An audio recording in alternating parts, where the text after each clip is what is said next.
this campus. I don't think I should take too much of your time. You all are hungry. I'm very hungry.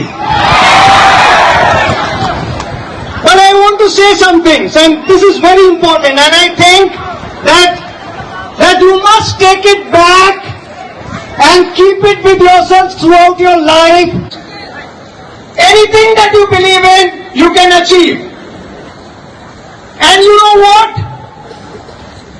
What is the biggest problem?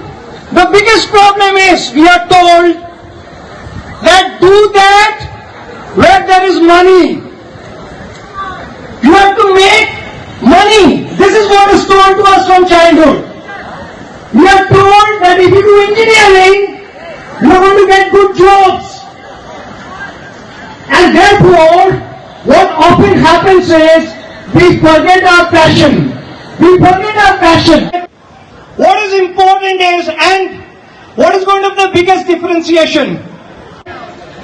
In your life, let nothing come in between you and your dreams.